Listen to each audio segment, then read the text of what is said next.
Let's make Hive and Harvest Cyser, also known as Apple Mead. A cyser is a mead made with apples and honey. Okay, we've made cysers before. We made a super simple one and we made a couple others, I think. But we wanted to make something that was a little more unique and flavorful and had layers and that kind of thing. So we're making a fresh apple cyser with a medley of apples. The reason why we're doing this is because we've actually used this process in making a cider, and mwah, it was fantastic. It really worked super, super well. So add some honey into that, I'm good. Right, so first, I want to hydrate our yeast. We're using Premier Cote de Blanc yeast, and I'm using a half packet of yeast. And I'm just gonna dump it into the cup here and whack your packet, get all the yeast out of there, make sure they all achieve their destiny. And then we're gonna use some Mott's natural juice. Now, here's why I like to use this one.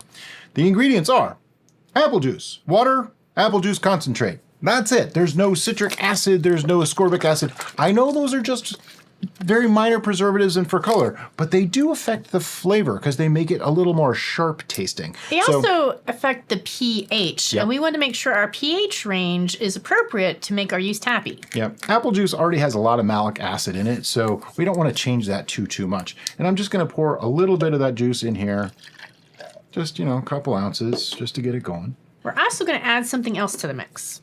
Gopher. This is kind of like breakfast for your yeast. If you think about it, they're like in a state of suspended animation right now. They're sleepy. They need to wake up. And I'm just going to use a quarter teaspoon. Just drop that right in. It's kind of optional, but it is a little boost. And I'm just going to give that a mix using the self-stirring cup, which is also known as the cup from a NutriBullet. I actually got these just the cups on Amazon because I don't really need the NutriBullet. And then let that sit to the side while we do the rest of the things, which means now we need some honey. For this, we're using Sweet Squeeze honey, which is an orange blossom honey. We debated back and forth on which honey to use. We have a couple of options available, and this was probably the most semi-neutral-ish of all of them. And I don't think that orange really goes that bad with a cyser. Now, I know that sounds weird to say that bad, but it actually goes really well. And since this is the holiday season, even though this brew won't be ready for us to enjoy the holidays, those flavors and being able to process that during the holidays just seemed appropriate. Yeah. And the other reason is because we wanted to. And that's something that I don't think comes across often enough in homebrew is there's not always a valid reason for why you used what you used. Sometimes it's because that's what you had. If I had more Kirkland honey right now, that's probably what I would use for this because it's a nice neutral base honey that works really well for most things. But this is also a really nice honey that works well for most things. 2 pounds, right? We're using 2 pounds. I'll explain why 2 pounds in a minute.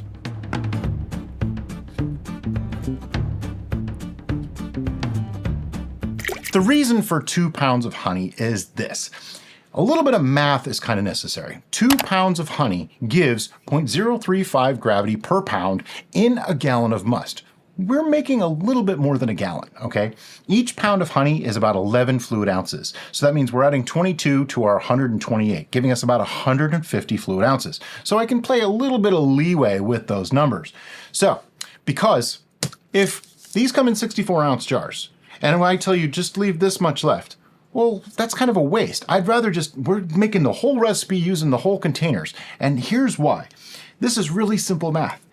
8 servings, 8 fluid ounces, right? So 8 servings, there's 25 grams of sugar.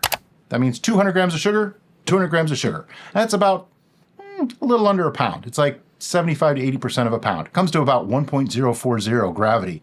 Add that to our 0.07, and we're only at 1.110. It's going to be a little bit lower than that, but it's still a safe number for the yeast we used. If that doesn't make sense, we actually have videos explaining that process a little bit better. I like to mix up all the goop off the bottom of these jars and pour it in. You can get a little splashy with it because oxygen is whoa! Whoa! You splashed all over the place. Usually I'm the one that does that. I'm normally in the splash zone. That was my retaliation. It's over there. I missed you. You didn't get me at all. We're using a 2-gallon bucket. Really easy.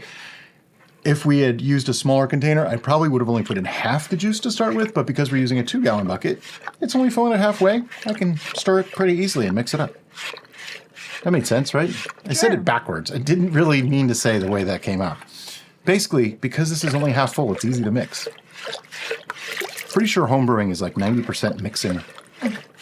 No, it's 60%. Oh no, actually, here's what it is. It's 50% cleaning, 45% mixing, 5% drinking. That should be a t-shirt. Now, you want to mix this up really good. If you don't, it's not crucial, but you won't be able to get a really accurate reading in the beginning. Also, notice we haven't added the apples yet. Why? Because it makes it harder to mix. Yeah, it'd be virtually impossible to mix all this honey up with all the apples in here. And I know we call this a fresh apple cider, but you know what? The juice is important too. And somebody said that you can't make hard cider with juice. It has to be from cider. Well, here's the thing. Cider and juice get called different things in different countries, so I don't really understand what they were trying to say. So I'm going to go with no, you can totally make hard cider from juice because that's basically what you're doing. Think about it. If you buy apples and crush the apples, you're extracting juice from those apples that you're fermenting to make hard cider. Yes, it might be a different kind of apple. I can agree, but you're still making hard cider. I think what they're trying to say is the super clear, ultra pasteurized juice might be a lesser quality cider. It's still going to be a hard cider because it's still fermented apple juice. It's still alcohol, you know? But the not natural. That makes a really it's good a cloudy cider. juice. So. Yeah. And we looked at, there was a more like local cider that we found at the store, but it actually had a couple of acids added to it, probably for freshness and that kind of thing, that I just said, you know what, the Mott's Natural is a little better. So look at the ingredients of your juice and ciders that you're using. And juice or cider, either one is fine. Try to just find one that has literally the least amount of ingredients. Like you want just apple juice, if possible. Concentrate is okay, but apple juice, no extra acids. For our friends in Europe who are cringing at us right now, in the United States, cider does not mean it has alcohol. It's just normally cloudy juice. That's why I say juice or cider. Yeah, you call our cider cloudy juice. I hate the naming conventions, and that's why I usually just say cider when I mean the hard stuff. But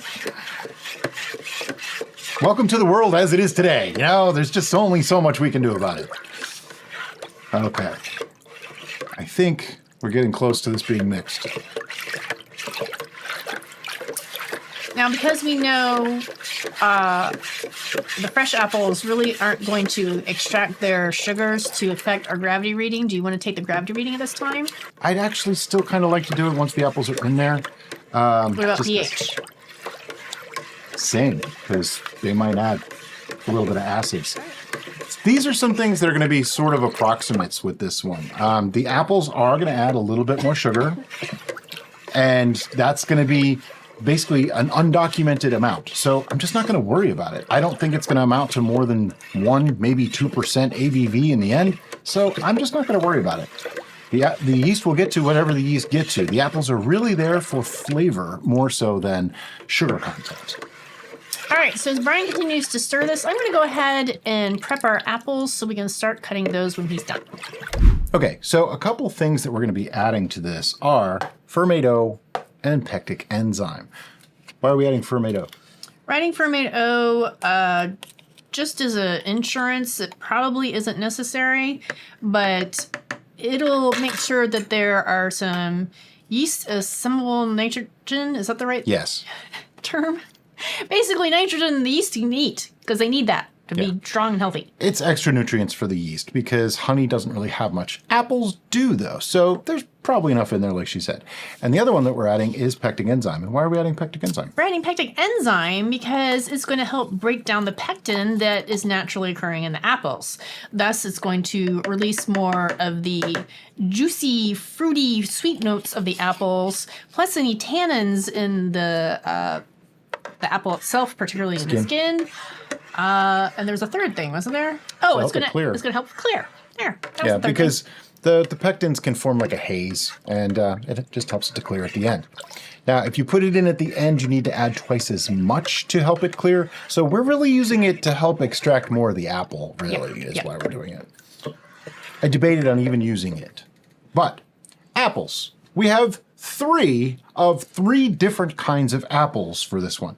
We're using Granny Smith's. We're using, I think that's a Fuji, and an Ambrosia. They look similar, so it's hard to know which is which, but I know there's 3 of each. The reason why we selected these 3 specific varieties is 1, they were all on sale. So it helped out a lot. Yeah. And 2, Granny Smith is on the far tart end of the spectrum, while Fuji is on the far sweet end of the spectrum, and Ambrosia is kind of in the middle, a little towards the sweet end, but we both prefer sweet brews, so it seemed appropriate. Right, so get a little bit of everything. It adds complexity, and that's what we found by adding apples to these brews like this.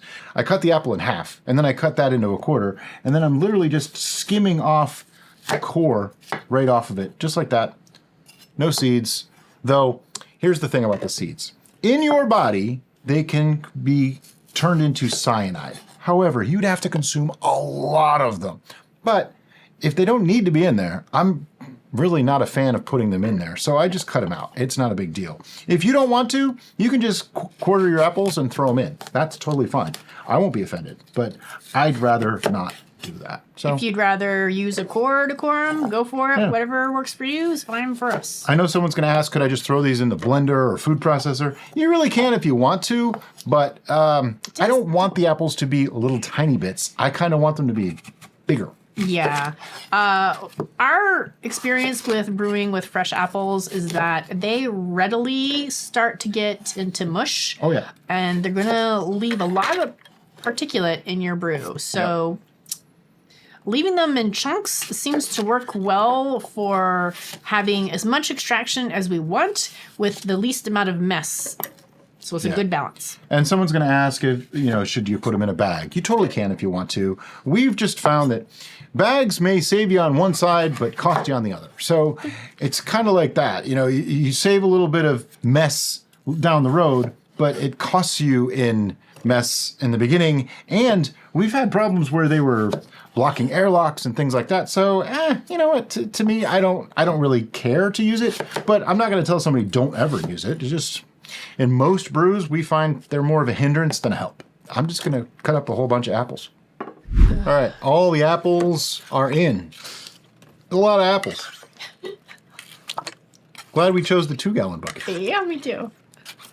Now, sometimes the apples will just stay floating. Sometimes they will sink. In this case, I'm not all that concerned.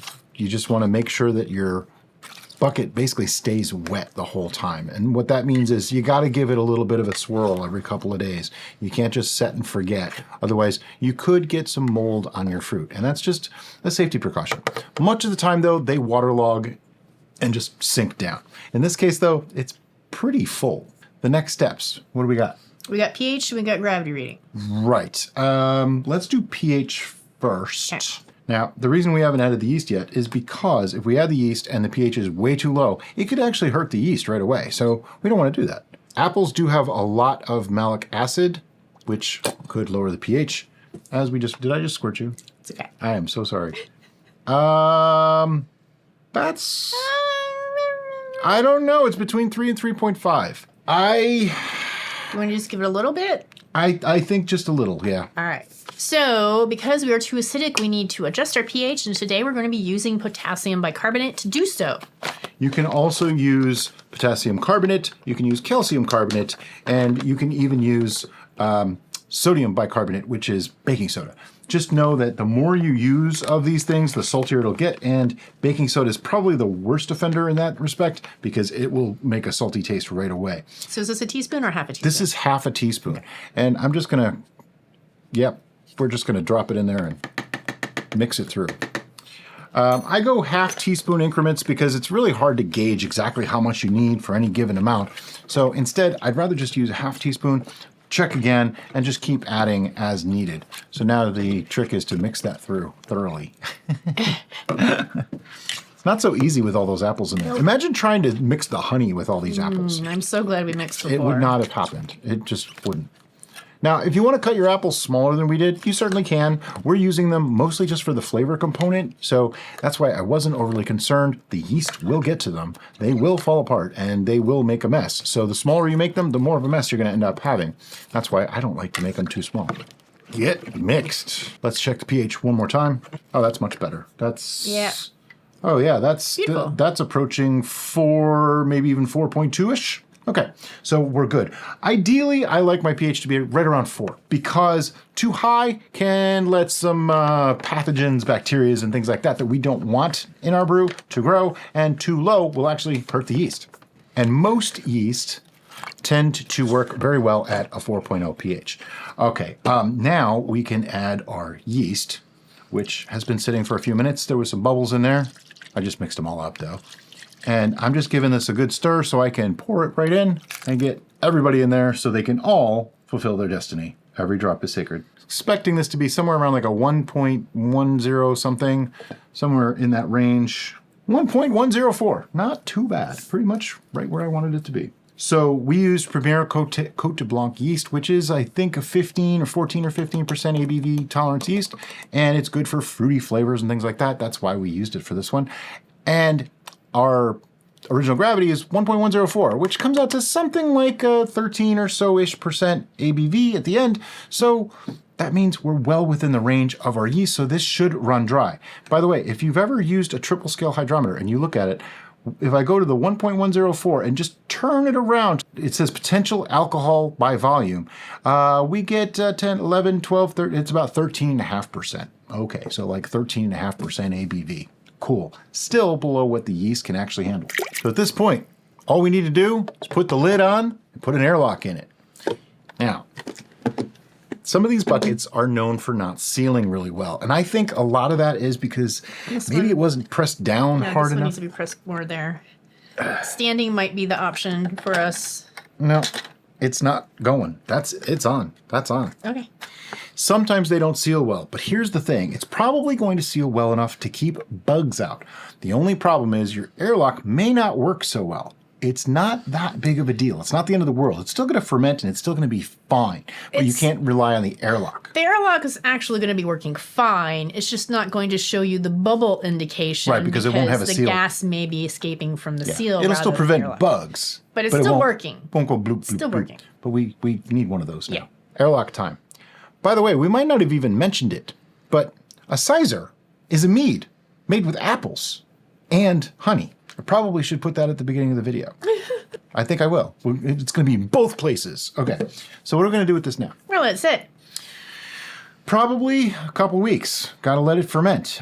We're going to see some airlock activity most likely. And again, I need to do this every couple of days, or every day is best. You want to keep everything wet in there. It's really, really important because if you don't, you could get mold and that'll ruin your entire brew. Because if there's mold in there, you need to dump everything out. It's just not a good idea. So we'll see in a couple weeks when this starts slowing down. It's been 3 weeks. Airlock activity is about nothing. So it's time to open this sucker up, take a look inside, and get a reading. All right, so what we want to do is take a look inside, see if there's any eyeballs, mold, or teeth, or anything staring back at us. One thing I will say, do not stick your nose right in there, because I did that, and it burned. There's some alcohol in there. But this looks good. It smells nice. It smells fresh, so that's where we know it's doing right. If there was any mold or anything, we'd have to dump this out, because it means it's contaminated, and it could be dangerous, so we don't go there. It's mostly clear. It's sitting right at 1.000. Now, I know what you're thinking. You're like, well, this is done. Well, it might be, but 1.00 is just the gravity of water. So this is no longer water. This is now a Cyser or a mead. So that 1.000 doesn't really mean a whole lot. It could go lower. Now, because these fruit are looking really, really good, I'm not concerned about letting it sit a week longer, which is what we're going to do. I have been pretty vigilant about swirling it up, making sure that they're staying moist, and that's paying off. Yeah. The fruit's not even brown. I mean, it's not even turning brown. No, it's like preserved. Yep. Which alcohol does that. Yeah. So. But anyway, put the lid back on, going back into fermentation, see you in a week. Been one more week, time to take a peek and another reading to verify that reading we got last time. Shockingly enough, it looks exactly the same as last time. Yeah, the fruit is all still floating. It's all still very moist. Everything looks good, just like last time. So we're going to move on to taking a reading. When last we visited, it was 1.000. What is it now? It's actually slightly clearer. What do you know? 1.000. So what does that mean? It means it's time to rack. And I'm pouring the sample in here so I don't pour it in there and make a mess, get all the leaves all stirred up and stuff, because don't want that. And to rack, we put the destination in her lap. We keep the source up here and we use an auto siphon. I'm going to keep the cap on because I know there's some leaves in the bottom of this bucket. I can't see it, but I know it's there. You got the double whammy when you're dealing with fruit, because lots of times if stuff is floating at the top, then you want to avoid this top stuff, but then you also want to avoid the stuff in the bottom. Exactly. I'm just going to go about halfway in and then just get it started and work from there. This looks really, really nice so far, though. Pretty happy about it. So we racked it to the pitcher first, and I realized very quickly that this was probably going to have to sit. I was hoping to be able to do final alterations today, but do you see all the stuff on the side of this? It's like applesauce. Yeah. I was literally sucking up applesauce off the bottom of the thing.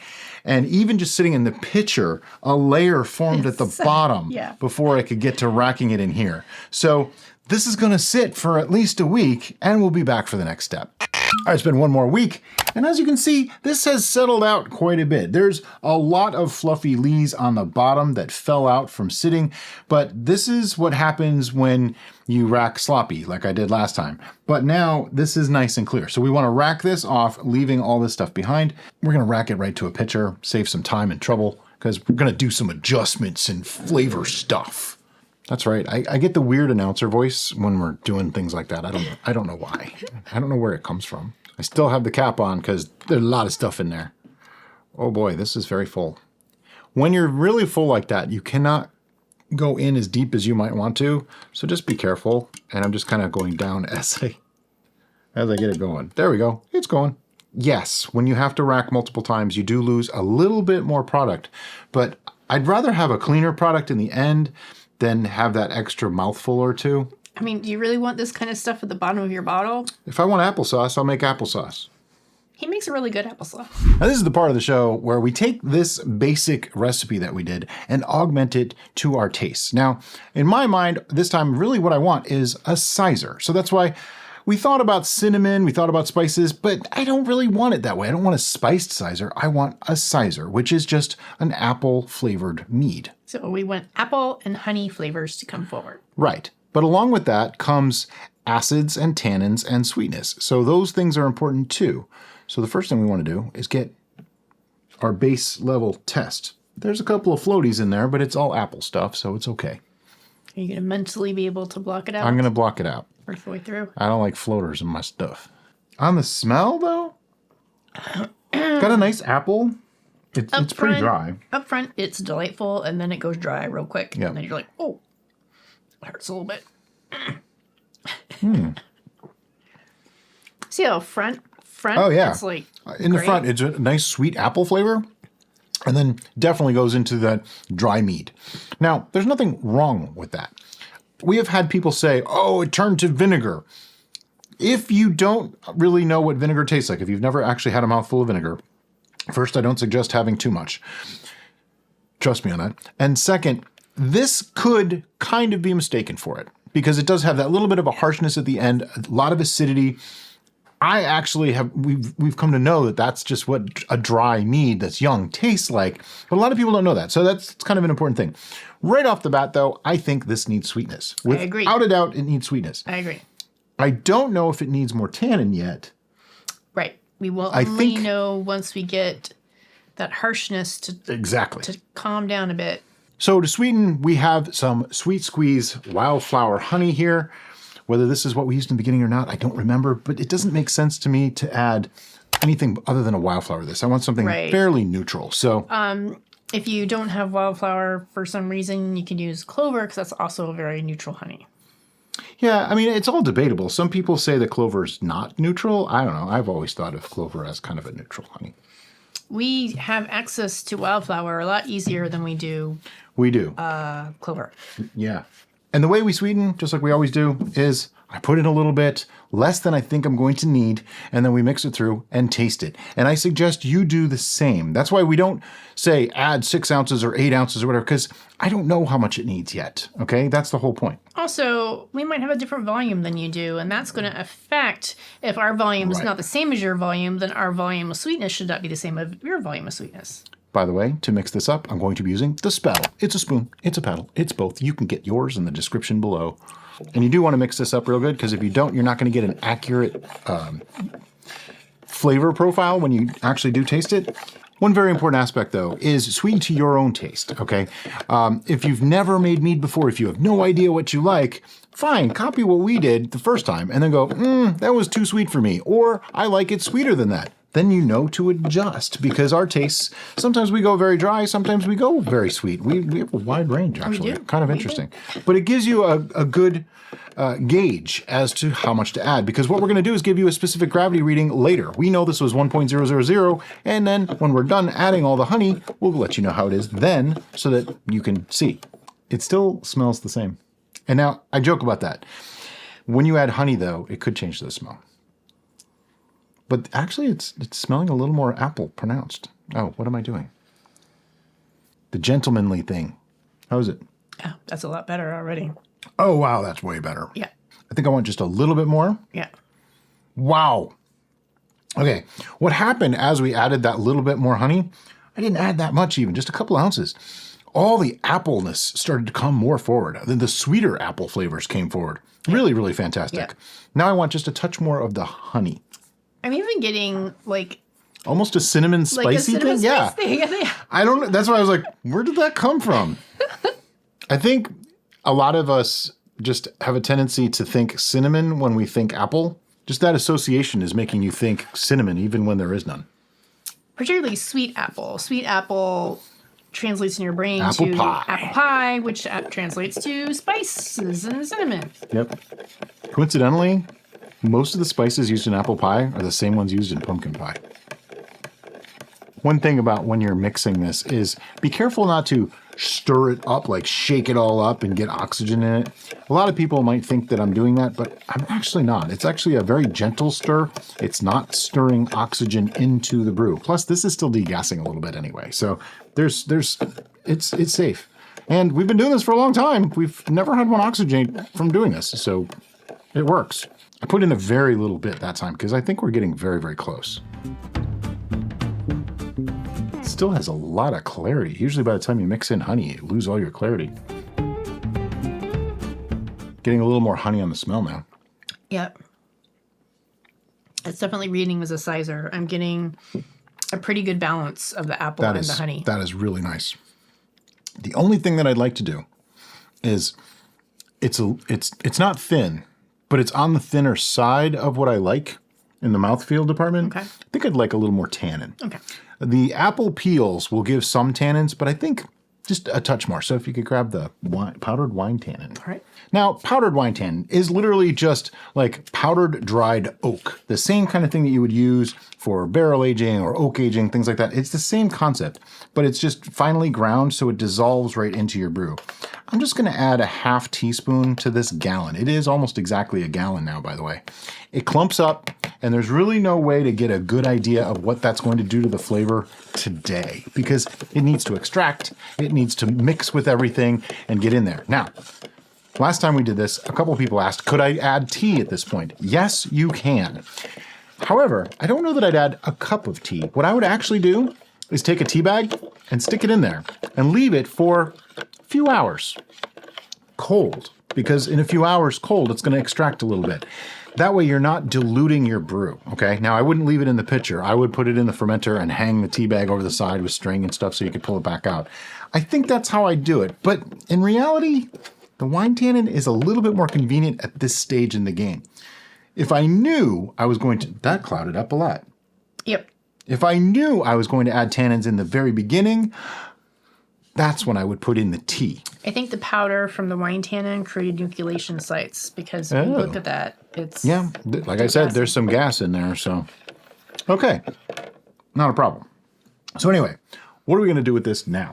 We need to rack this back into a clean carboy since we're right at the It'll be a narrow mouth, a probably. narrow mouth carboy.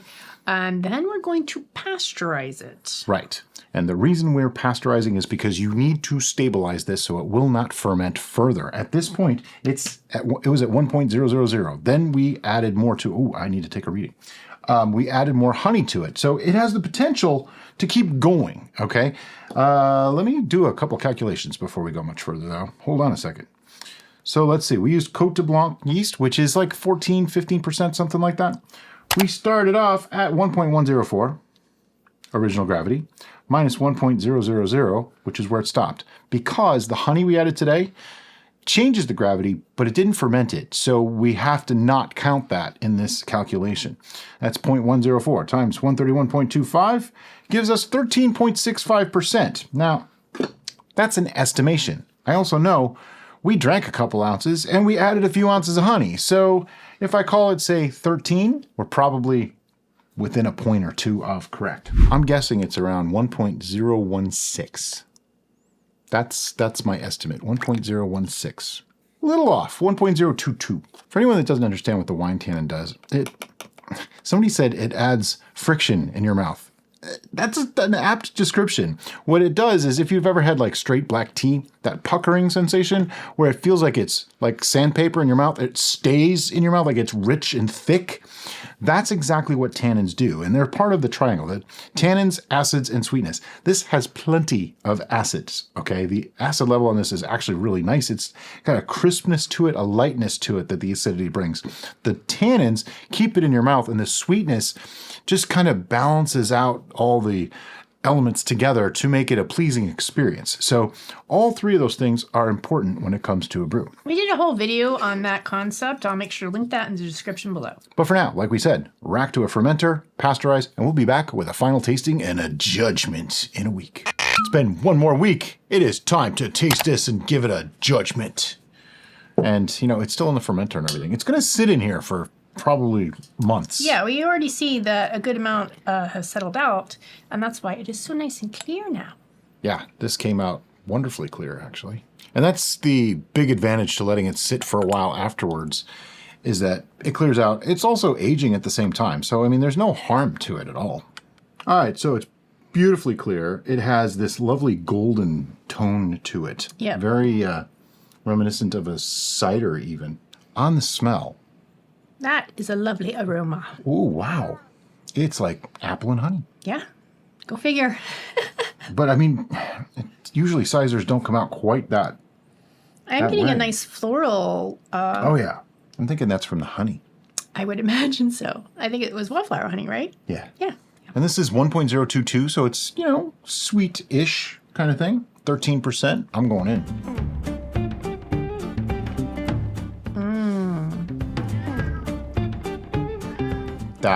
The mouthfeel really good. up front is just lovely. It's got also just enough tannin and acid to really make it linger. Mm-hmm. Like I can feel a little bit of mouth pucker, but not a lot. It's got a great amount of tannins.